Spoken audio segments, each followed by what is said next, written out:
Hello everyone. कैसे हैं आप सभी लोग? उम्मीद है सब लोग बहुत अच्छे होंगे, बहुत एंजॉय से होंगे। ठीक है, आप लोगों का लक्ष्य के ऑनलाइन क्लासेस में बहुत बहुत बहुत स्वागत है। मैं आप लोगों का बहुत ही प्यारा, बहुत खूबसूरत सुमित सर आप लोग का बहुत स्वागत करता हूं आपके ऑनलाइन क्लास में। आप या तो अभी फर्स्ट सेमेस्टर में होंगे या अभी आप सेकंड सेमेस्टर में होंगे, क्योंकि आप आज जो हम लोग सब्जेक्ट स्टार्ट करने वाले हैं वो सब्जेक्ट फर्स्ट सेमेस्टर वाले को भी पढ़ना है और सेकंड सेमेस्टर वाले को भी पढ़ना है। ठीक है, आपके सेमेस्टर में दो ग्रुप है, फर्स्ट सेमेस्टर में भी दो ग्रुप है, सेकंड सेमेस्टर में भी दो ग्रुप है। तो फर्स्ट सेमेस्टर में जो ग्रुप बी है उसको पढ़ना है ये सब्जेक्ट, और सेकंड सेमेस्टर में जो ग्रुप ए है उसको पढ़ना है ये सब्जेक्ट। ठीक है, जो सब्जेक्ट आज हम लोग स्टार्ट करने वाले हैं उस सब्जेक्ट का नाम है अप्लाइड फिजिक्स 2। क्या पढ़ना है सर? Applied physics 2। ठीक है, तो हम लोग आज अप्लाइड फिजिक्स 2 स्टार्ट करेंगे और कंप्लीट एक एक करके पूरा सिलेबस आपके एसबीटी सिलेबस के अनुसार से पूरा कंप्लीट उसको खत्म करेंगे पूरे डिटेल्स में, with numerical and with previous question with objective. ठीक है, यानी आपके एग्जाम में जो जो चीज आता है सब चीज हम लोग पढ़ लेंगे। ठीक है, देखिए स्टार्ट करने वाले हैं हम लोग अप्लाइड फिजिक्स 2। तो लेक्चर स्टार्ट करने से पहले मैं आपको, मेरा बहुत ही फेवरेट लाइन है, दो लाइन है जो मैं आपको सुनाना चाहूंगा। लाइन है कि यूं ही नहीं मिलते तमन्नाओं के शहर, चलना भी पड़ता है मंजिल पाने के लिए। तो अभी आप फर्स्ट सेमेस्टर या सेकंड सेमेस्टर में हैं और आप लोग घर से या फिर जब एडमिशन लिए थे डिप्लोमा में तो आपके मन में एक ही था कि डिप्लोमा में एडमिशन लिए हैं तो अब जूनियर इंजीनियर बनना ही है। ठीक है, 90% स्टूडेंट यही मान के चलता है कि हमको जेई बनना है। तो जेई बनने के लिए आपको चलना पड़ेगा। मैंने क्या बोला लाइन? यूं ही नहीं मिलते तमन्नाओं के शहर। जो आपकी तमन्ना है, जो आपकी ख्वाहिशें हैं, जो आपका ड्रीम है, जो आपका लक्ष्य है, वो यूं ही नहीं मिलता है। उसको पाने के लिए बहुत चलना पड़ता है, बहुत संघर्ष करना पड़ता है। ठीक है, बहुत, आपकी भाषा में बोले तो बहुत पापड़ बेलना पड़ता है। ठीक है, तो धीरे धीरे धीरे करके आपको कंप्लीट 3 साल में डिप्लोमा कंप्लीट करना है और उस 3 साल में जो जो आपके सब्जेक्ट है उस सब्जेक्ट को आप अगर बहुत अच्छे से पढ़ लेते हैं एकदम सिलसिलेवार तरीके से, तो आप अच्छे तरीके से जॉब ले सकते हैं, जेई बन सकते हैं। तो मेरी इस दो लाइन को आप हमेशा याद रखिएगा कि तमन्नाओं के सर यूं ही नहीं मिलते हैं, मंजिल पाने के लिए बहुत चलना पड़ता है। ठीक है, तो आज हम लोग स्टार्ट कर रहे हैं अप्लाइड फिजिक्स 2।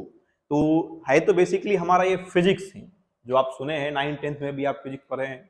अगर कोई 11th-12th किया है तो वो भी फिजिक्स पढ़ा होगा, कोई 11th-12th नहीं किया है तो एटलीस्ट 9th-10th में तो फिजिक्स पढ़ा होगा। ठीक है, फिजिक्स के बारे में आप लोग जानते होंगे कि फिजिक्स हमारा साइंस का एक ऐसा ब्रांच है जिसके अंतर्गत हम लोग नेचर के बारे में पढ़ते हैं। किसके बारे में पढ़ते हैं सर? नेचर। फिजिक्स वर्ड जो है एक ग्रीक वर्ड से बना है। आपको मैं यहाँ पे थोड़ा सा एक्सप्लेन करता हूँ। फिजिक्स जो है आपका एक ग्रीक वर्ड है और उस ग्रीक वर्ड को हम लोग कुछ इस तरीके से लिखते हैं। ठीक है, फिजिक्स को हम लोग, एक ये ग्रीक वर्ड है। आप कहीं कहिएगा सर क्या लिखा हुआ है, तो ग्रीक में लिखा हुआ है। आपको पढ़ने आता था पढ़ लीजिए, हमको तो ग्रीक आता नहीं है। लेकिन इस ग्रीक वर्ड का एक मीनिंग होता है और उसका मीनिंग होता है नेचर। क्या मीनिंग होता है सर? नेचर। और इसी नेचर को हम लोग फिजिक्स कहते हैं। क्या कहते हैं? फिजिक्स। ये बात हम कर रहे हैं आपको 16th सेंचुरी की, 16वीं शताब्दी की बात कर रहे हैं। 16वीं शताब्दी में एक ग्रीक वर्ड था ये, इस ग्रीक वर्ड से हमको क्या मिला है? फिजिक्स मिला है। यानी इस नेचर में जितना सारा काम हो रहा है, यानी आप चल रहे हैं, सांस ले रहे हैं, ठीक है, गाड़ी चल रही है, ट्रेन चल रही है, दिन और रात हो रहा है, बारिश हो रहा है, तारे टिमटिमा रहे हैं, सन से लाइट आ रहा है, पृथ्वी घूम रही है, चांद घूम रहा है पृथ्वी के चारों ओर, जितना सारा काम हो रहा है, ये सारा काम के पीछे जो कारण है वो कारण कौन है सर? फिजिक्स है। ठीक है, यानी आप ये भी कह सकते हैं कि जितनी भी प्राकृतिक घटनाएं हैं, जितने भी नेचुरल फेनोमेनन है, सारे नेचुरल फेनोमेनन के अंदर क्या होता है सर? फिजिक्स होता है। तो उसी फिजिक्स के अंदर आप लोग के अप्लाइड फिजिक्स 2 में हम लोग क्या क्या पढ़ने वाले हैं एक एक करके हम लोग डिस्कस करेंगे। ठीक है, तो चलते हैं एक एक करके हम लोग डिस्कस करते हैं आखिर सर फिजिक्स में हम लोग को पढ़ना क्या है। देखिए, तो आज के लेक्चर में हमारा जो लेक्चर का टारगेट है, लेक्चर के टारगेट में हम लोग सबसे पहले जानेंगे कि सिलेबस में क्या क्या पढ़ना है सर। सिलेबस इंट्रोडक्शन देखेंगे। ठीक है, सिलेबस में क्या क्या जानना है। एंड नेक्स्ट देखेंगे कुछ टॉपिक स्टार्ट करेंगे हम, periodic motion and oscillatory motion. ठीक है, दो टॉपिक पढ़ेंगे आज, periodic motion and oscillatory motion. और पहले देखेंगे सिलेबस में क्या क्या पढ़ना है। तो सिलेबस टारगेट आपको ऊपर में ही क्लास टारगेट आपको ऊपर में ही दिख जाएगा, आज के सिलेबस में या फिर आज के क्लास में क्या क्या पढ़ने वाले हैं हम लोग। चलिए आगे बढ़ते हैं। तो सिलेबस इंट्रोडक्शन स्टार्ट करने से पहले, अभी आप नए नए ऑनलाइन में जुड़े हैं, क्योंकि आप या तो मोस्टली 10th करके ही आए हैं, 10th तक आप लोग ज्यादातर स्टूडेंट ऑफलाइन पढ़ता है, ऑनलाइन नया नया आप आए हैं, तो ऑनलाइन क्लास करने के लिए या फिर अभी आप आगे एक प्रोफेशनल कोर्स में, ठीक है, अभी तक जो आप पढ़ रहे थे 9th 10th वो एक प्रोफेशनल कोर्स नहीं था, वो आपके ज्ञान के लिए था, आपके वृद्धि के लिए था। लेकिन अभी जो आप कोर्स कर रहे हैं वो जॉब पाने के लिए कर रहे हैं, नौकरी पाने के लिए कर रहे हैं, क्योंकि हम लोग का एक जो अंतिम लक्ष्य होता है, एक जॉब लेना होता है, अपनी फैमिली संभालनी होती है। तो ये जो प्रोफेशनल कोर्स है पूरा आप ऑनलाइन पढ़ रहे हैं, तो इस ऑनलाइन स्टडी के लिए आपको क्या क्या चीज करनी चाहिए जिससे आप अपनी इफिशिएंसी को इंक्रीज कर सके, अपनी प्रोडक्टिविटी को इंक्रीज कर सके, उसके लिए मेरे तरफ से आपको कुछ एडवाइस है, जिस एडवाइस को मैं आपको बताना चाहूंगा। देखिए क्या क्या ऑनलाइन क्लासेस में आपको करनी है, guidelines during online class, online class के लिए क्या क्या गाइडलाइंस है मेरी तरफ से।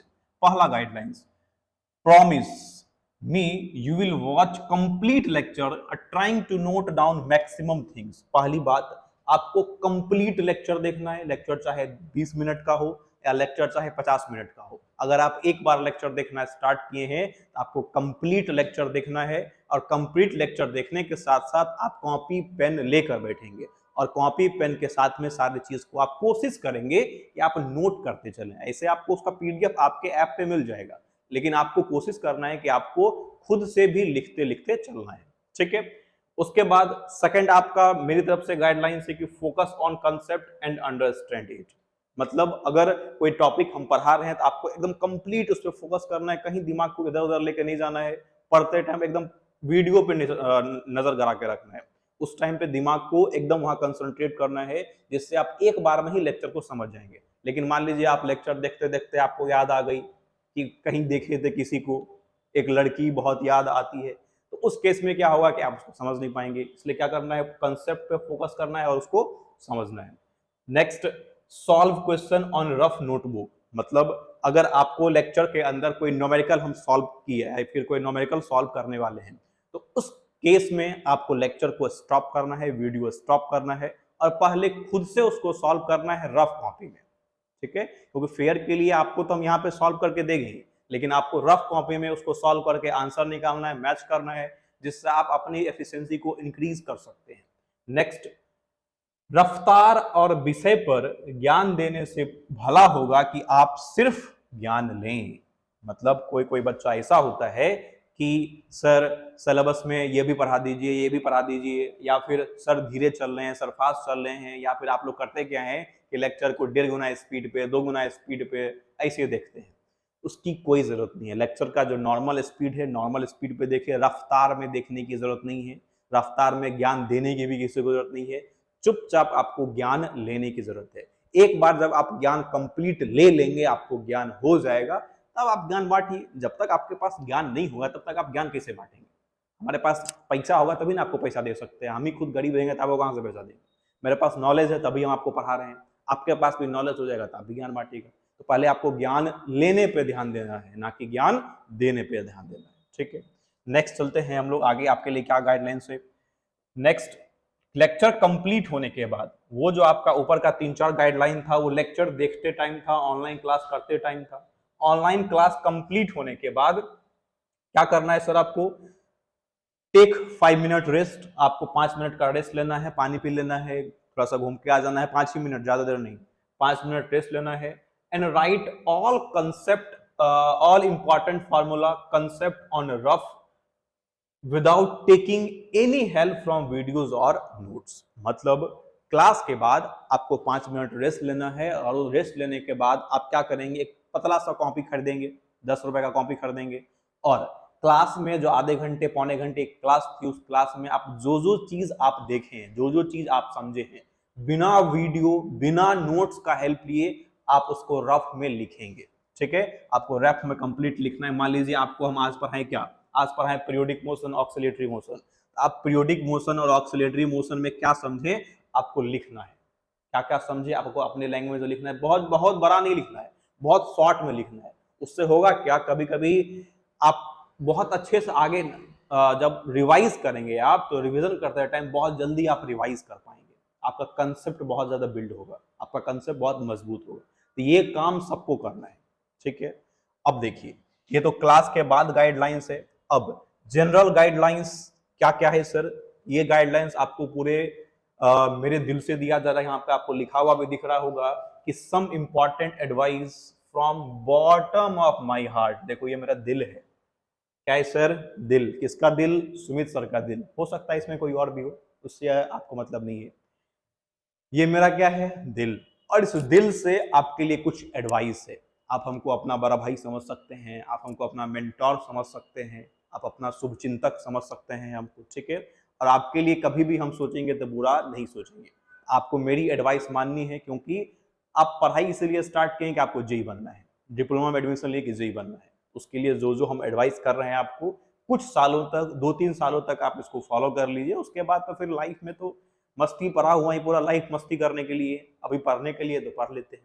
पहला एडवाइस, आपको अपने फ्रेंड सर्किल को कम करना है। 2-3 दोस्त ही अच्छा दोस्त बनाना है, जिससे आप भी सजेशन ले सके, आप भी सजेशन दे सके। आपको प्रॉब्लम है तो उस प्रॉब्लम को सॉल्व कर सके हो, उतना ही आप दोस्त बनाइए। 2-3 दोस्त ही अच्छे होते हैं, 50-60 दोस्त बना लेते हैं और होता कुछ नहीं है। इसलिए बहुत कम दोस्त बनाइए, अपने फ्रेंड सर्किल को बहुत मिनिमाइज कीजिए। Next, minimum use of social media apps. अभी के टाइम में आपको फेसबुक, व्हाट्सएप, यूट्यूब, बहुत सारा सोशल मीडिया ऐप है, गेम्स है। अब फालतू टाइम उसमें गुजारते रहते हैं। PUBG lover, PUBG lover, PUBG lover. तो वो पबजी लवर नहीं बनना है। आपको पढ़ाई करनी है और अपने सोशल मीडिया ऐप्स को कम से कम मिनिमम यूज करना है। दिन में निकाल लीजिएगा, हमको 2 घंटा या 1 घंटा 1.5 घंटा सोशल मीडिया ऐप का यूज करना है, बाद में आके यूज नहीं करना है। एक बार आप जेई बन गए ना, तो जेई बनने के बाद कोई आपसे नहीं पूछने वाला है कि आप उस टाइम पे क्यों उसको याद नहीं किए, या फिर उस टाइम से क्यों उससे बात नहीं की। एक बार जब आप सक्सेस हो जाएंगे, सक्सेसफुल इंसान बन जाएंगे, तो आपको सब बात करेगा आपसे, सब आपको पूछने आएगा। Next, watch complete lecture again if you have any doubts. मान लीजिए कि आपको लेक्चर देखने के बाद, नोट्स बनाने के बाद, अगर किसी डाउट टॉपिक में कोई डाउट रह गया, उसके लिए आपको एक बार फिर से लेक्चर देखनी है। इस बार आप चाहें तो 2 गुना स्पीड पे देख सकते हैं, ठीक है। उसके बावजूद भी अगर समझ में नहीं आ रहा है, उसके लिए आपके पास मेरा नंबर होगा। उस नंबर पे आप जब चाहे, दिन हो, रात हो, गर्मी हो, बरसात हो, ठंड हो, कभी भी आप कॉल करके, व्हाट्सएप पे मैसेज करके आप अपने डाउट को क्लियर कर सकते हैं। कॉल करने, मैसेज करने में कोई हिचकिचाने की जरूरत नहीं है। आपको अपने सारे डाउट्स का आंसर मिलेगा, चाहे वो डाउट बहुत बड़ा हो या डाउट बहुत छोटू सा क्यों ना हो, लेकिन आपको आंसर मिल जाएगा। नेक्स्ट सर, एग्जाम पास करने के लिए, एग्जाम में अच्छा नंबर लाने के लिए, सिर्फ नोट्स और प्रीवियस ईयर क्वेश्चन, PYQ, जो आपको पढ़ाया जाएगा वो आपका नोट्स, और जो प्रीवियस ईयर क्वेश्चन पूछा है PYQ के अलावा कुछ नहीं चाहिए। उसके अलावा कुछ नहीं चाहिए आपको एग्जाम में अच्छा नंबर लाने के लिए, ठीक है। एग्जाम पॉइंट ऑफ व्यू से बस आपको नोट्स फॉलो करना है और PYQ फॉलो करना है। इसी में तो आपका कल्याण हो जाएगा, इसी में आप आगे बढ़ जाएंगे। एंड लास्ट एंड इंपॉर्टेंट, जबरदस्ती का ओवर वर्क नहीं करना है, ओवर वर्क प्लान नहीं करना है। इसका मतलब क्या है सर?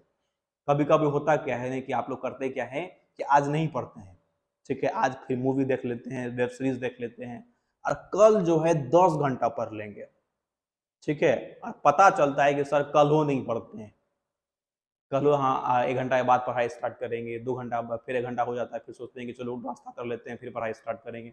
नाश्ता करने के बाद अब मन होता है कि सर थोड़ा सा नींद आ रहा है, आधा घंटा पावर नैप ले लेते हैं। फिर पावर नैप लेके उठते हैं, तो उस पावर नैप में आधे घंटे में 2 घंटे कब भी जाता है पता नहीं चलता है, ठीक है। तो फिर खाने का टाइम आ जाता है, और ऐसा करते करते दिन खत्म, ठीक है।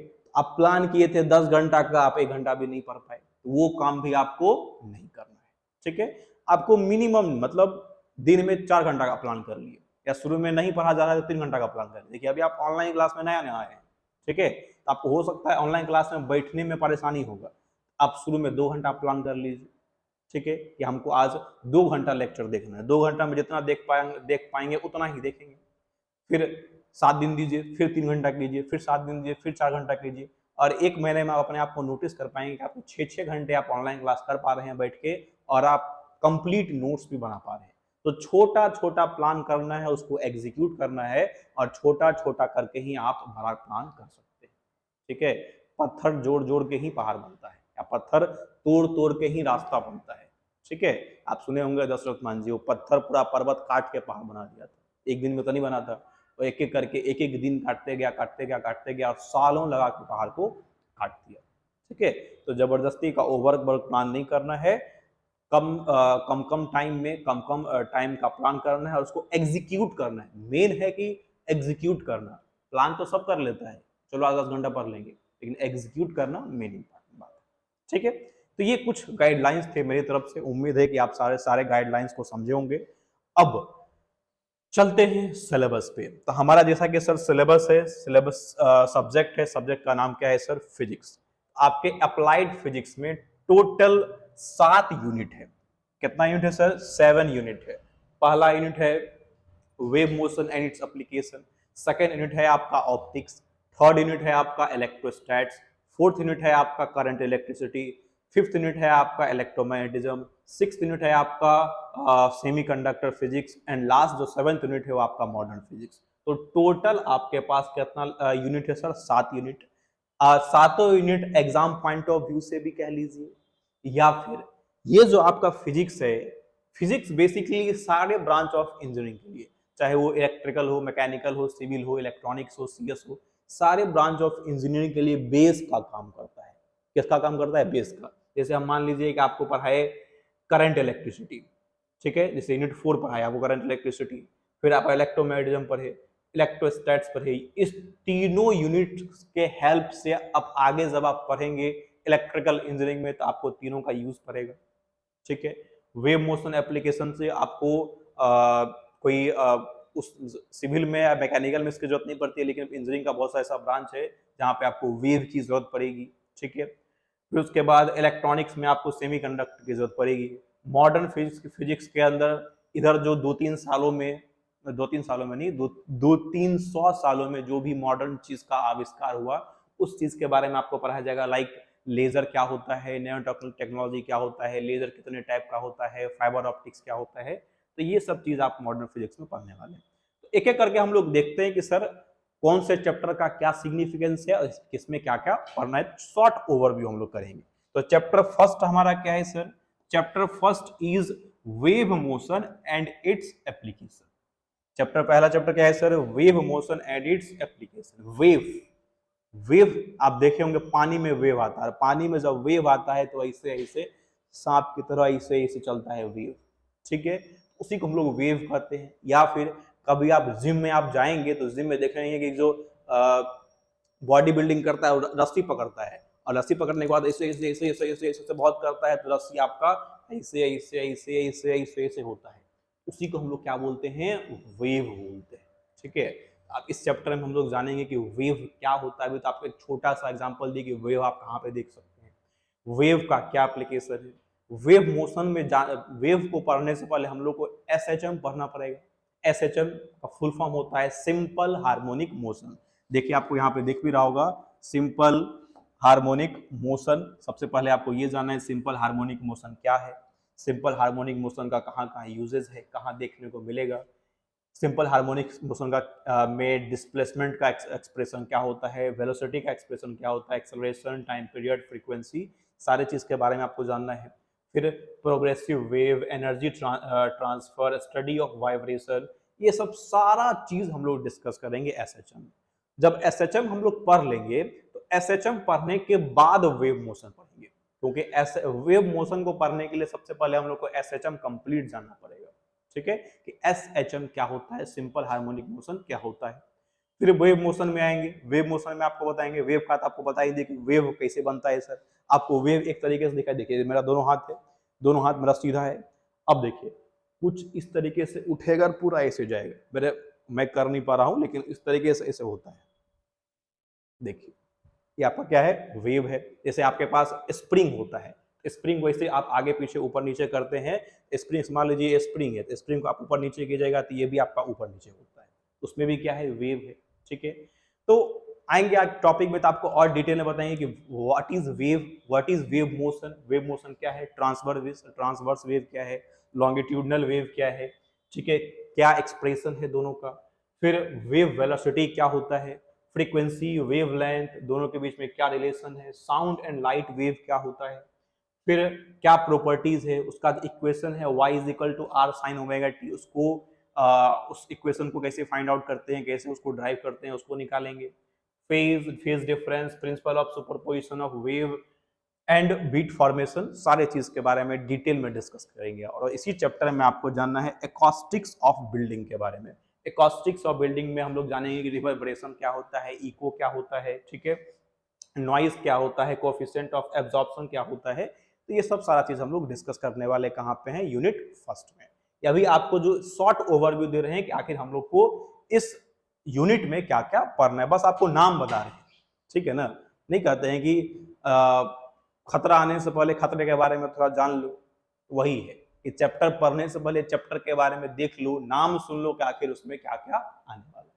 कभी कभी नहीं होता है कि सर पार्टी करने जा रहे हैं तो सुन लेते हैं कि हाँ पार्टी में 10 टाइप का मिठाई है, रसगुल्ला है, गुलाब जामुन है, काजू कतली है, चिकन है, मटन है, मछली है, तो नाम जान लेते हैं, उसमें खाते तो नहीं है।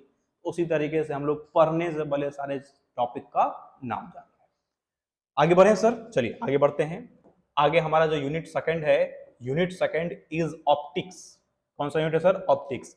आप 10th में एक चैप्टर पढ़े होंगे, उस चैप्टर का नाम था light, light reflection and refraction, प्रकाश अपवर्तन एंड परावर्तन। तो यहाँ पे आगे जब 11th-12th में आप बढ़ते हैं ना, या फिर फिजिक्स को आगे जब पढ़ते हैं तो उसको ऑप्टिक्स कह दिया जाता है। तो इस चैप्टर में हम लोग जब आएंगे तो सबसे पहले आपको बताएंगे कि जो आपका ऑप्टिक्स का लॉ है, तो वही रिफ्लेक्शन और रिफ्रैक्शन का जो लॉ है उसके बारे में जानेंगे। उसके बाद रिफ्रैक्टिव इंडेक्स क्या होता है उसको देखेंगे। Image and image formation by mirror, mirror के द्वारा, दर्पण के द्वारा जो इमेज फॉर्मेशन किया जाता है, फोकस पर रखेंगे तो क्या होगा, सेंटर ऑफ कर्वेचर पर रखेंगे तो क्या होगा, दोनों के बीच रखेंगे तो क्या होगा, ये सब सारा चीज हम लोग डिस्कस करेंगे। फिर lens, thin lens, lens formula, power of lens, ठीक है, मैग्निफिकेशन एंड डिफेक्ट, ये सब सारा चीज हम लोग देखेंगे। फिर टोटल इंटरनल रिफ्लेक्शन क्या होता है, क्रिटिकल एंगल क्या होता है, condition for total internal reflection, application of total internal reflection, सारा चीज हम लोग डिस्कस करने वाले हैं। फिर इसी चैप्टर में आपको कुछ ऑप्टिकल इंस्ट्रूमेंट्स बताएंगे। ऑप्टिकल इंस्ट्रूमेंट्स लाइक माइक्रोस्कोप क्या होता है, माइक्रोस्कोप कैसे बनाया जाता है या फिर कैसे काम करता है।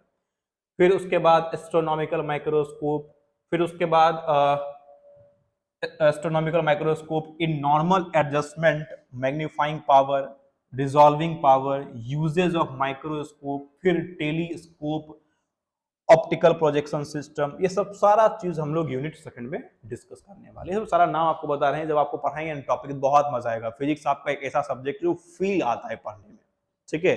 जैसे वायर में करंट फ्लो होता है, आपको दिखता नहीं है लेकिन आपको फील करना है तो आपको उसमें टच कर देंगे, तुरंत फील हो जाएगा, कट से फील हो जाएगा, ठीक है। तो फिजिक्स बेसिकली फील का सब्जेक्ट है। आगे चलते हैं हम लोग यूनिट थर्ड में। यूनिट थर्ड है हमारा इलेक्ट्रोस्टैट्स। इलेक्ट्रोस्टैट्स क्या होता है सर? याद कीजिए, आप 10th में एक टॉपिक पढ़े थे, उस टॉपिक का नाम था चार्ज। याद आ रहा है सबको? चार्ज। चार्ज के बारे में आप क्या जानते हैं सर? चार्ज किसी मैटर का या किसी मटेरियल का वो प्रॉपर्टी है जिसकी वजह से ये अदर मैटर या अदर मटेरियल को अपनी तरफ या तो अट्रैक्ट करता है या रिपेल करता है, ठीक है। यानी कहने का मतलब है कि या तो अपनी तरफ खींच भी सकता है या फिर अपने से दूर भी भेज सकता है। आप जानते होंगे चार्ज दो टाइप का होता है, एक होता है पॉजिटिव चार्ज, एक होता है नेगेटिव चार्ज। और आप ये जानते हैं कि सर अगर सेम चार्ज होगा, पॉजिटिव पॉजिटिव होगा, तो दोनों एक दूसरे को रिपेल करेगा। मान लीजिए पॉजिटिव पॉजिटिव है, दूर जाएगा, अलग अलग है, पॉजिटिव नेगेटिव है, पास आएगा। एक छगन है, एक छबीली है, तो छगन छबीली दोनों में कनेक्शन बनेगा। अब दोनों छगन है तो दोनों में कनेक्शन नहीं बनेगा। समझ में आ गया? ठीक। तो आएंगे तो आपको डिटेल में डिस्कस करेंगे चार्ज क्या होता है, फिर कूलॉम्स लॉ क्या होता है, चार्ज का यूनिट कूलॉम होता है। उसके बाद इलेक्ट्रिक फील्ड क्या होता है, जैसे हमारा कोई चार्ज है ना, कोई प्लेट पे जब चार्ज बनता है उसके आसपास इलेक्ट्रिक फील्ड बनता है, तो कैसे बनता है सर उसके बारे में डिस्कस करेंगे। इलेक्ट्रिक लाइंस ऑफ फोर्स क्या होता है, उसका क्या प्रॉपर्टी है, इलेक्ट्रिक फ्लक्स क्या होता है, इलेक्ट्रिक पोटेंशियल क्या होता है, पोटेंशियल डिफरेंस क्या होता है, वो सब सारा चीज डिस्कस करेंगे। उसके बाद गॉस लॉ क्या होता है, एप्लीकेशन क्या है गॉस लॉ का, फिर गॉस लॉ की मदद से कैसे इलेक्ट्रिक फील्ड इंटेंसिटी हम लोग निकालते हैं, ठीक है।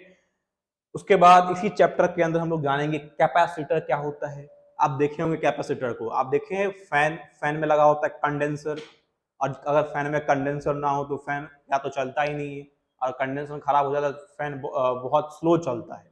तो वो जो कंडेंसर है ना सर, वो बेसिकली क्या है, कैपेसिटर, ठीक है। तो आएंगे तो आपको बताएंगे कैपेसिटर क्या काम करता है, क्या होता है, वर्किंग क्या है, कितने टाइप का होता है, उसका यूनिट क्या होता है, कैपेसिटर पैरेलल प्लेट है अगर तो उसका कैपेसिटर कैसे फाइंड आउट करेंगे, कैपेसिटर को आप सीरीज में जोड़ देंगे तब क्या होगा, पैरेलल में जोड़ देंगे तब क्या होगा, फिर उसके रिलेटेड न्यूमेरिकल्स को सॉल्व करेंगे, एंड लास्ट डाइलेक्ट्रिक मटेरियल और उसके इफेक्ट के बारे में जानेंगे, डाइलेक्ट्रिक ब्रेकडाउन के बारे में जानेंगे, ठीक है। तो ये सब सारा चीज हम लोग डिस्कस करेंगे कहाँ पे, यूनिट थर्ड में।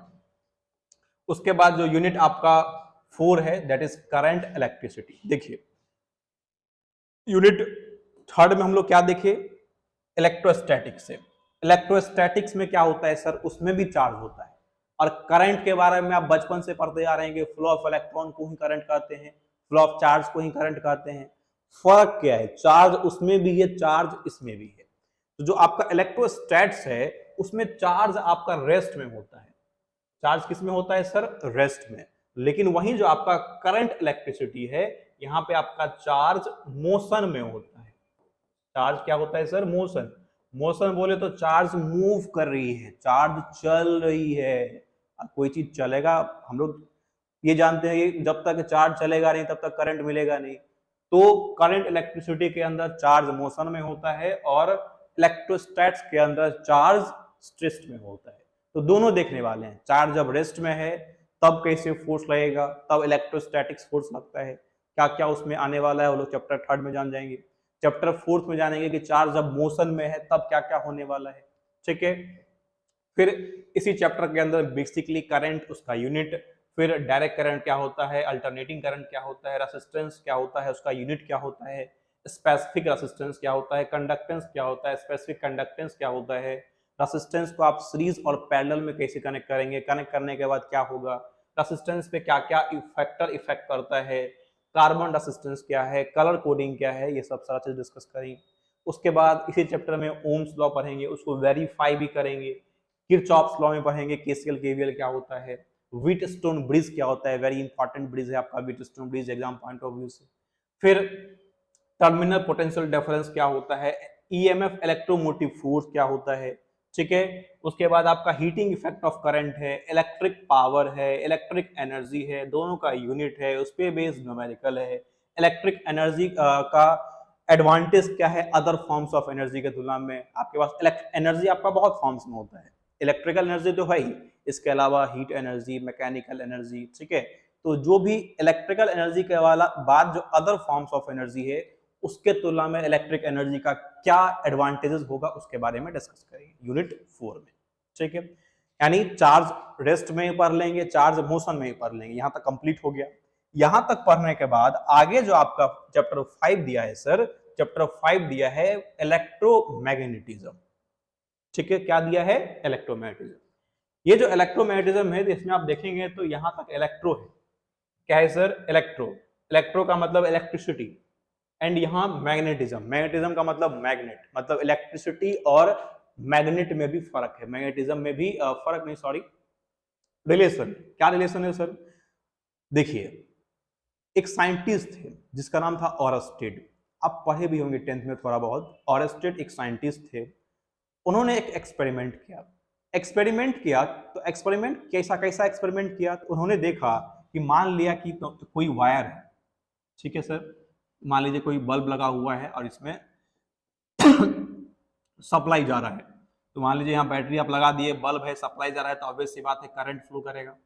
हाँ जी सर, करंट फ्लो करेगा। अब उनके यहाँ तक तो पहले से पता था लोगों को, ऑरेस्टेड के पहले से भी लोगों को पता था। अब उन्होंने क्या ऐसा एक्सपेरिमेंट करा कि इलेक्ट्रोमैग्नेटिज्म नया एक चैप्टर ही बना दिए, वो नया एक कंसेप्ट ही ला दिए। देखिए यहां पर एक वो कंपास लेके आए, कंपास देखें आप, मान लीजिए यहाँ पे कंपास था, कंपास को लेके आए कहाँ पे, वायर के नजदीक में। वायर के नजदीक में जब कंपास को लेकर आए तो पता चला कि कंपास का जो नीडल पहले ऊपर की तरफ है, अब कंपास का नीडल क्या हुआ है, मूव कर गया। पहले क्या था, सीधा ऊपर, अब ऐसे हो गया। पहले ऐसे था, अब ऐसे हो गया। बिना कोई फिजिकल कनेक्शन कैसे नीडल घूम गया, ठीक है। तो उसी चीज पे पूरा रिसर्च किया तो उनको पता चला कि उस वायर और उस कंपास के बीच में एक फील्ड काम कर रहा है।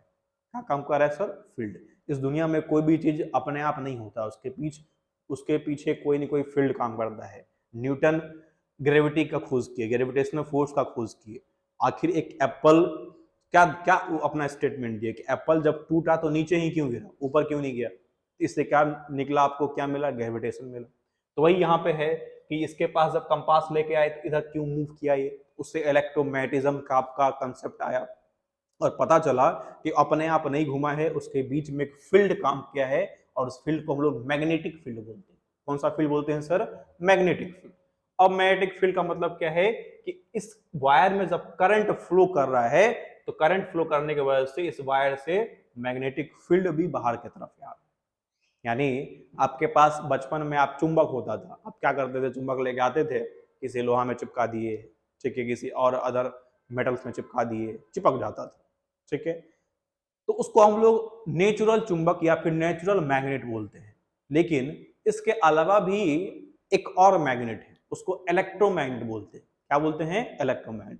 जब तक उस मटेरियल के अंदर आप सप्लाई देंगे ना, जब तक करंट फ्लो करेगा तो तब तक उसमें मैग्नेटिक प्रॉपर्टी रहेगा, और करंट फ्लो करना बंद हो जाएगा तो मैग्नेटिक प्रॉपर्टी हट जाएगा। यानी इलेक्ट्रिकल सप्लाई दिए इसीलिए मैग्नेटिक प्रॉपर्टी आया, इसलिए नाम क्या पड़ गया, इलेक्ट्रोमैग्नेट। क्या नाम है सर, इलेक्ट्रिकल सप्लाई से इलेक्ट्रो और मैग्नेट से मैग्नेट, इलेक्ट्रोमैग्नेट। और उसी को हम लोग इलेक्ट्रोमैग्नेटिज्म भी कहते हैं। तो आएंगे चैप्टर में तो आपको बताएंगे इलेक्ट्रोमैग्नेटिज्म का पूरा कंसेप्ट पढ़ेंगे, ठीक है। एंड इसी चैप्टर में हम लोग मैग्नेटिक मटेरियल के बारे में जानेंगे, डायमैग्नेटिक मटेरियल क्या होता है, पैरामैग्नेटिक मटेरियल क्या होता है, फेरोमैग्नेटिक मटेरियल क्या होता है, बायो सावर्ट लॉ क्या होता है, आपके सिलेबस में नहीं लिखा फिर भी पढ़ेंगे उसको। मैग्नेटिक फील्ड क्या होता है, इसका यूनिट क्या होता है, मैग्नेटिक फील्ड इंटेंसिटी क्या होता है, मैग्नेटिक लाइंस ऑफ फोर्स क्या होता है, मैग्नेटिक फ्लक्स क्या होता है, मैग्नेटाइजेशन क्या होता है, सबको डिस्कस करेंगे। फिर उसके बाद इलेक्ट्रोमैग्नेटिक इंडक्शन क्या होता है, फ्राडेज लॉ को डिस्कस करेंगे, लॉरेंस फोर्स के बारे में जानेंगे, ठीक है। ये सब सारा चीज गैलोमीटर के बारे में पढ़ेंगे हम लोग। गैलोमीटर को आमीटर वोल्टमीटर की तरह कैसे यूज करते हैं उसके बारे में डिस्कस करेंगे। तो ये सब सारा चीज हम लोग डिस्कस करने वाले हैं यूनिट 5 इलेक्ट्रोमैग्नेटिज्म, ठीक है। उम्मीद है आपको समझ में आ रहा होगा आखिर क्या क्या पढ़ना है सिलेबस में, समझते रहिए आराम से। लास्ट जो आपका 6th यूनिट है, 6th यूनिट इज सेमीकंडक्टर। कौन सा यूनिट है sir, semiconductor physics. Semiconductor physics के अंदर हम लोग जानेंगे सेमीकंडक्टर क्या होता है। अभी तक आप दो ही मटेरियल के बारे में पढ़े, एक कंडक्टर एक इंसुलेटर। कंडक्टर का कंडक्टिविटी बहुत ज्यादा होता है और इंसुलेटर का कंडक्टिविटी होता ही नहीं, जीरो होता है, ठीक है। तो एक में बहुत ज्यादा है एक में नहीं है, तो दोनों के बीच में एक और मटेरियल आ गया जिसमें ना ही बहुत ज्यादा होगा ना ही बहुत कम होगा, बीच में होगा, उसे वो क्या बोलते हैं, सेमी। सेमी का मतलब होता है अर्ध, कंडक्टर का मतलब चालक, अर्धचालक। तो सेमीकंडक्टर फिजिक्स में आएंगे तो आपको बताएंगे सेमीकंडक्टर क्या होता है, कितने टाइप का सेमीकंडक्टर होता है, ठीक है। फिर एनर्जी बैंड क्या होता है, टाइप्स ऑफ मटेरियल में insulator, semiconductor, conductor, intrinsic semiconductor, extrinsic semiconductor, ये सेमीकंडक्टर का टाइप है। पीएन जंक्शन क्या होता है, जंक्शन डायोड क्या होता है, VI characteristics, volt ampere characteristics क्या होता है, टाइप्स ऑफ डायोड क्या होता है, रेक्टिफायर क्या है, हाफ वेव रेक्टिफायर क्या है, कैसे काम करता है, फुल वेव रेक्टिफायर कैसे काम करता है, सबको डिस्कस करेंगे। फिर ट्रांजिस्टर क्या होता है, ट्रांजिस्टर कैसे बनाते हैं, पीएनपी ट्रांजिस्टर क्या होता है, एनपीएन क्या होता है, ये सब सारा चीज हम लोग डिटेल में डिस्कस करने वाले हैं, ठीक है। चलिए नेक्स्ट चलते हैं हम लोग। नेक्स्ट जो आपका लास्ट चैप्टर है, that is last chapter is modern physics, ठीक है। इस मॉडर्न फिजिक्स के अंतर्गत जो भी 200-300 सालों में टेक्नोलॉजी आया, उसमें कुछ टेक्नोलॉजी आपके सिलेबस में दिया हुआ है, जैसे laser, fibre optics, nano technology, nano science, nano technology, ये सब सारा चीज आपको इसमें पढ़ना है मॉडर्न फिजिक्स के अंदर। यानी आप ये समझ सकते हैं कि फिजिक्स के अंदर जो भी 2-3 सालों में डेवलपमेंट हुआ वो सब आपको पढ़ाया जाएगा। लेजर के अंदर आपको बताया जाएगा लेजर क्या होता है, कितने टाइप का लेजर होता है, टाइप ऑफ लेजर में रूबी लेजर, एचईएनई लेजर, ठीक है, लेजर कैरेक्टरिस्टिक्स, फाइबर ऑप्टिक्स के अंदर फाइबर ऑप्टिक्स क्या होता है, लाइट प्रोपगेशन क्या होता है, एक्सेप्टेंस एंगल क्या होता है, एपर्चर क्या होता है, सब सारा चीज हम लोग डिस्कस करेंगे। ठीक है, तो ये आपका कंप्लीट 7 यूनिट का सिलेबस है, ओवरव्यू, एक शॉर्ट ओवरव्यू है सिलेबस का। अब इस सिलेबस तो जान गए सर, अब एक इंपॉर्टेंट बात आती है कि सर इस सिलेबस को पढ़ने के लिए हम लोग को क्या बुक खरीदना पड़ेगा। देखिए, ऐसे जो आपका जो 7 यूनिट है, इस 7 यूनिट में ऊपर का जो 2 यूनिट है, कौन ऊपर का जो आपका पहला यूनिट है, wave motion and its application, उसमें आपको वेव मोशन भी जानना है, एसएचएम भी जानना है। कहने के लिए तो एक चैप्टर है वो, लेकिन वो 2 चैप्टर का काम करेगा। ठीक है, तो वो 11th का चैप्टर है। ठीक है, 11th का फिजिक्स है वो। फिर जो नीचे का आपका ऑप्टिक्स, उसके बाद इलेक्ट्रोस्टैट्स, फिर आपका करंट इलेक्ट्रिसिटी, इलेक्ट्रोमैग्नेटिज्म, सेमीकंडक्टर। नीचे का जो आपका 5 चैप्टर है, ये 5 चैप्टर आपका, और जो मॉडर्न फिजिक्स है, टोटल 6 चैप्टर आपका 12th का है। ठीक है, तो किसी भी एक बुक में आपको नहीं मिलेगा, यानी आपको पूरा कंप्लीट सिलेबस पढ़ने के लिए 11th का भी बुक खरीदना पड़ेगा, 12th का भी बुक खरीदना पड़ेगा। ठीक है, आप चाहें तो खरीद भी सकते हैं, नहीं चाहें तो कोई दिक्कत नहीं है। आप notes, PYQ, previous year question solve कीजिए, that is more sufficient for your exams. ठीक है, देखिए आपको थोड़ा बुक मैं सजेस्ट कर देता हूँ। आप पहला बुक ले सकते हैं, concept of physics, S C Verma का आता है, बहुत हाई स्टैंडर्ड का बुक है, चाहे तो आप खरीद सकते हैं, दोनों वॉल्यूम। डीसी पांडे 11th-12th का लेना पड़ेगा। प्रदीप की बुक आती है 11th-12th की, आपको लेना पड़ेगा। या फिर आप ये बुक ले लीजिए फाउंडेशन पब्लिकेशन की। ये जो फाउंडेशन पब्लिकेशन है, इस पब्लिकेशन के अंदर आपको पूरा जो भी सिलेबस डिजाइन है उसके अनुसार से आपको बनाया गया है। ठीक है, अब आप फर्स्ट सेमेस्टर में है, नया नया एडमिशन लिए हैं डिप्लोमा में, तो एग्जाम पैटर्न क्या रहता है सर, उसके बारे में भी थोड़ा जान लीजिए।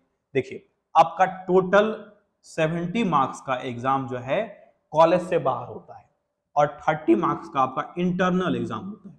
ठीक है, 30 मार्क्स का आपका इंटरनल एग्जाम जो कॉलेज में हो जाएगा, और 70 मार्क्स का आपका एक्सटर्नल एग्जाम जो कॉलेज से बाहर होगा। उस 70 में 20 आपका ऑब्जेक्टिव होता है, और 50 नंबर जो है सब्जेक्टिव का होता है।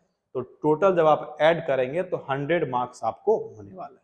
ठीक है, तो 100 नंबर का आपका ये पेपर है, 30 कॉलेज में होगा, 70 आपका एक्सटर्नल होगा। यहाँ पर जो हम तैयारी करेंगे, इसी 70 के लिए तैयारी करेंगे। 70 में हमको टारगेट करेंगे कि 65 से 68 के आसपास नंबर हम लोग ला सकें। ठीक है, तो ये आपका ओवरऑल कंप्लीट सिलेबस हो गया। उम्मीद है आपको सिलेबस समझ में आया होगा, कौन कौन सा बुक लेना है वो भी समझ में आया होगा, कैसे एग्जाम पैटर्न रहता है वो भी आपको समझ में आया होगा। चलिए, छोटा सा टॉपिक हम लोग देख लेते हैं आज, दैट इज यूनिट 1 स्टार्ट कर लेते हैं। ठीक है, देखिए यूनिट 1 में क्या है सर, फर्स्ट चैप्टर हम लोग का, तो फर्स्ट चैप्टर है हम लोग का। अब कोई टेंशन मत लीजिए कि सर जो इसका नोट्स है, आप चाहें तो बीच बीच में वीडियो पॉज करके आप लिख भी सकते हैं, या फिर आपके ऐप पे एज इट इज अपलोड हो जाएगा। जो पूरा नोट्स है, पूरा का पूरा नोट्स कंप्लीट आपका अपलोड हो जाएगा, तो वहां से आप कॉपी कर सकते हैं, डोंट वरी। चलिए स्टार्ट करते हैं हम लोग। चैप्टर क्या है, चैप्टर का नाम क्या है sir, wave motion and its application. तो जैसा कि आपको शुरू में ही बताए कि इस वेव मोशन इट्स एप्लीकेशन के अंदर वेव मोशन को पढ़ने से पहले हम लोग को एसएचएम पढ़ना पड़ेगा, सिंपल हार्मोनिक मोशन। ठीक है, तो वो जो सिंपल हार्मोनिक मोशन है, उस सिंपल हार्मोनिक मोशन को भी पढ़ने से पहले आपको 2 मोशन के बारे में जानना पड़ेगा। एक आपका होता है पीरियोडिक मोशन, दूसरा होता है आपका ऑक्सिलेटरी मोशन। क्या नाम बोले सर, पीरियोडिक, ऑक्सिलेटरी। देखिए पहला डिस्कस करते हैं हम लोग, व्हाट इज पीरियोडिक मोशन। देखिए नाम में क्या है, पीरियोडिक।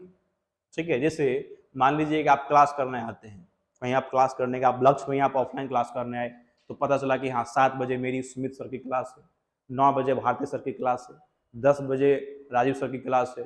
ठीक है, तो क्या है, ये रूटीन बना हुआ है, और वो रूटीन डेली का है। रूटीन क्या है सर, डेली का।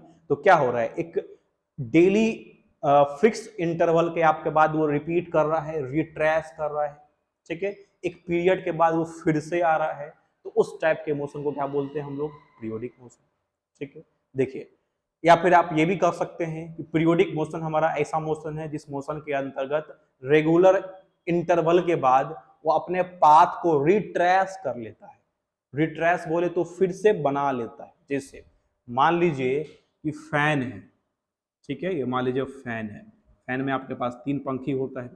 तो फैन जब घूमता है तो एक जब फैन में आप लाइट दिए, घुमा और अपने स्पीड में आ गया वो, आप क्या देखते हैं कि फैन यहाँ से घुमा, यहाँ पहुंचा, फिर घुमा, फिर पहुंचा, फिर घुमा, फिर पहुंचा। तो रेगुलर इंटरवल में क्या हो रहा है, अपने पाथ को रिट्रेस कर रहा है। यहाँ पे भी कौन सा मोशन हो रहा है सर, पीरियोडिक मोशन हो रहा है। एक और एग्जांपल अगर हम लोग लेके चले तो मान लीजिए आपके पास सन है। क्या है सर, सन। सन मतलब सूरज भगवान, सूर्य है, ठीक है। इस सूर्य के चारों ओर क्या होता है, पृथ्वी चक्कर लगाती है, हमारी धरती माता चक्कर लगाती है, ठीक है। अब सूर्य के चारों ओर जब पृथ्वी माता चक्कर लगाती है तो क्या होता है, एक चक्कर कंप्लीट करता है, फिर घूमता है, फिर कंप्लीट करता है, फिर घूमता है, फिर कंप्लीट करता है। यहाँ पे क्या नोटिस कर रहे हैं कि एक रेगुलर इंटरवल के बाद फिर से अपने पाथ को रिट्रेस कर लिया, ठीक है। जैसे हमारे पास धरती माता है, इस धरती माता के चारों साइड हमारा जो चंदा मामा है, ठीक है, वो मूव करता है, वो रोटेट करता है, ठीक है, वो घूमता है। यानी यहाँ पे क्या देख रहे हैं, चाहे पंखा घूम जाए तो वो भी एक पीरियोडिक रेगुलर इंटरवल के बाद अपने पाथ को रिट्रेस कर लिया। अर्थ जो है सन के चारों ओर घूम जाए तो वो भी रिट्रेस कर लिया। मून जो है वो अर्थ के चारों ओर घूम रहा है तो वो भी रिट्रेस कर लिया। यानी ऐसा मोशन जिस मोशन के अंतर्गत कोई ऑब्जेक्ट अपने पाथ को एक रेगुलर इंटरवल के बाद अगर रिट्रेस कर ले तो वैसे मोशन को कौन सा मोशन बोलते हैं सर, पीरियोडिक मोशन, ठीक है। देखिए यहाँ पे इसको हटा ही देते हैं, चलो देखो क्या कर रहा है, such motion of an object in which, ऐसा मोशन, ऑब्जेक्ट का ऐसा मोशन, ऐसा गति जिसमें इट रिट्रेस इट्स पाथ, वो अपने पाथ को रिट्रेस कर लिया। रिट्रेस मतलब दोबारा बना लिया, after a regular interval of time, time के एक रेगुलर इंटरवल के बाद अपने पाथ को अगर फिर से रिट्रेस कर लेता है तो वैसे मोशन को कौन सा मोशन बोलते हैं सर, पीरियोडिक मोशन, ठीक है। In periodic motion the direction of object is fixed. जो आपका पीरियोडिक मोशन होता है उसमें ऑब्जेक्ट का डायरेक्शन फिक्स्ड होता है। जैसे मान लीजिए फैन घूम रही है, अगर क्लॉकवाइज घूम रही है तो घूम ही रही है, ठीक है।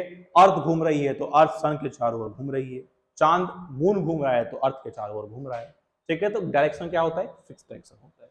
एग्जांपल में देख लीजिए, revolution of earth around the sun, revolution of moon around the earth, uniform circular motion, जो आपको एग्जांपल दिए फैन वाला, ठीक है। तो ये आपका कौन सा मोशन हो गया सर, पीरियोडिक मोशन, ठीक है। उम्मीद है आप इसको समझ गए होंगे। चलिए आगे चलते हैं हम लोग। नेक्स्ट आपका कौन सा मोशन बताए sir, oscillatory motion. Oscillatory motion में देखिए क्या पढ़ने वाले हैं हम लोग। देखिए क्या कह रहा है ऑक्सीलेटरी मोशन में, इसको आप पहले समझ लीजिए। ऑक्सीलेटरी मोशन, ऑक्सीलेटरी मोशन कहता है कि ऐसा मोशन जिसके अंतर्गत कोई बॉडी अपने एक पाथ से टू एंड फ्रो करती है, आगे पीछे करती है, ऊपर नीचे करती है। जैसे मान लीजिए हाथ है मेरा, देखिए हाथ है, दिख रहा है आपको, लटक गया यहाँ पे, घूम रहा है ऐसे, इधर गया इधर आया, इधर गया इधर आया, ये मेन पोजीशन होगा। इधर गया इधर आया, इधर गया इधर आया, देखिए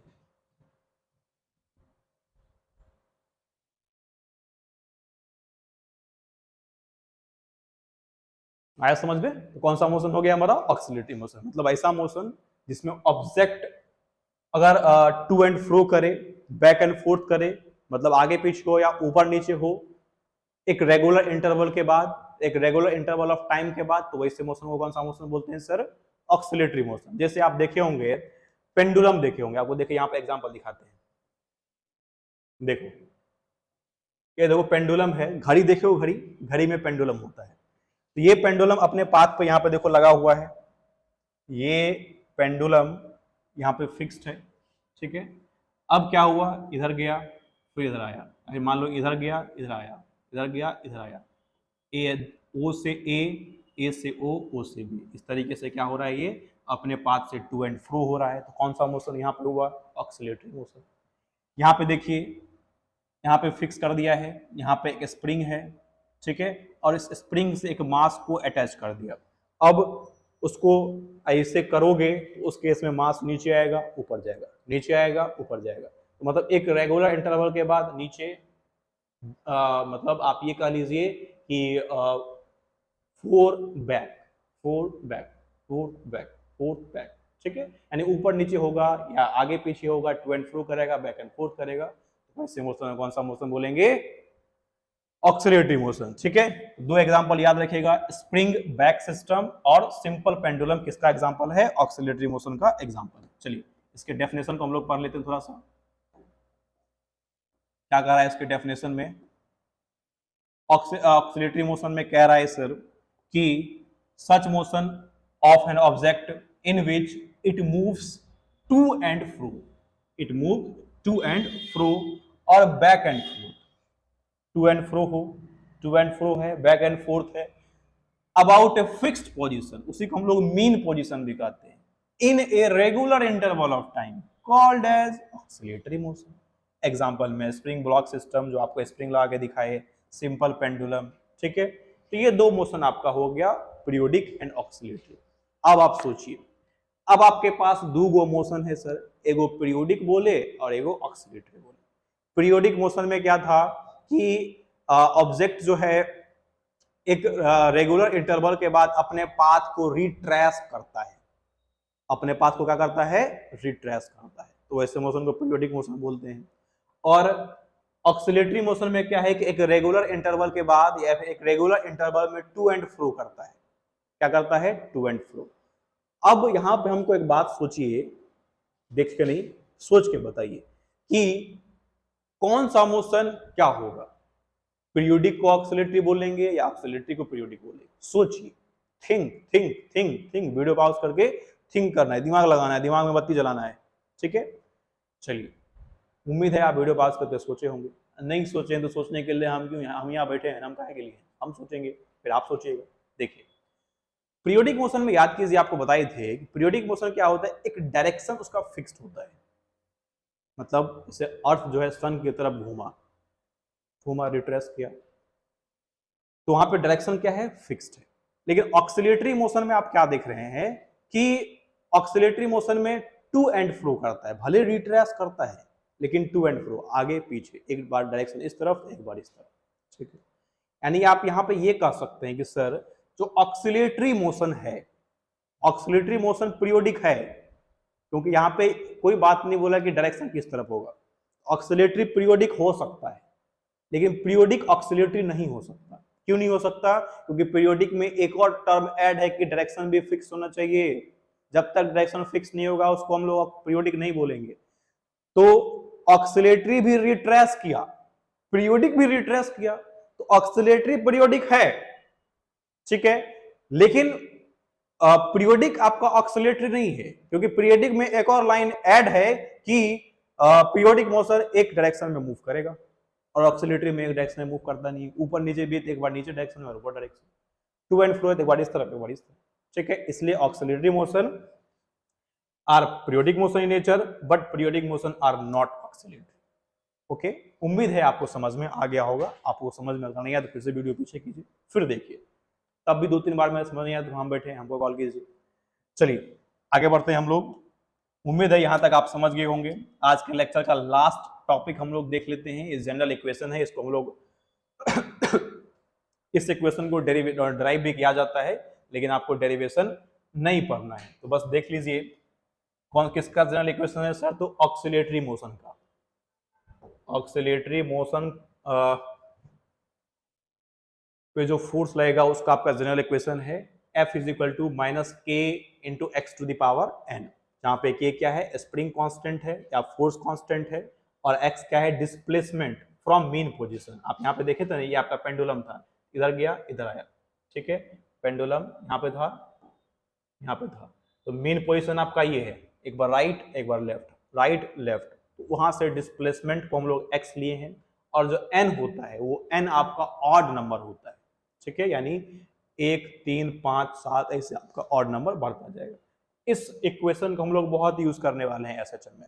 इस इक्वेशन को आपको डायरेक्ट फॉर्मूला याद रखना है कि ऑक्सिलेटरी मोशन में जो आपका फोर्स लगेगा उस फोर्स का इक्वेशन होगा minus k x to the power n, minus k x to the power N.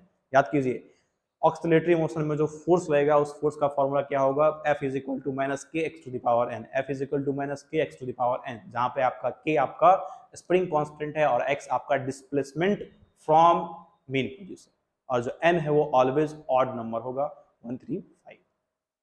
उम्मीद है आपको पूरा का पूरा लेक्चर समझ में आ चुका होगा।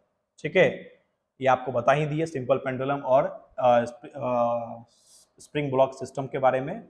उम्मीद है आप पूरा का पूरा लेक्चर समझ गए होंगे। अगर आपको अभी भी कोई डाउट है तो आप मेरे नंबर पे हमको कांटेक्ट कर सकते हैं। आज हम आपको अपना नंबर दे देते हैं, याद रखिएगा 8408484501। नाम आपको पता है, ठीक है। तो ये आपका कंप्लीट लेक्चर होगा। उम्मीद है सब कुछ समझ में आया होगा। अगर कोई डाउट है तो अपने लेक्चर को मेरे से क्लियर करेंगे, अपने डाउट को क्लियर करेंगे। ठीक है, फिर मिलते हैं नेक्स्ट लेक्चर में। तब तक के लिए thank you very much, have a nice day.